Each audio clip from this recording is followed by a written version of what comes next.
A major portion of public road has been occupied by police department.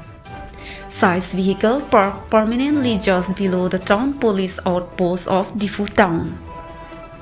This has led to severe traffic congestion and minor accidents during evening marketing time.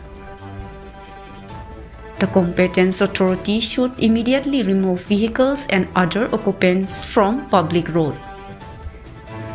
Due to such a type of traffic jam, pedestrians and the local public are facing issues in their daily life.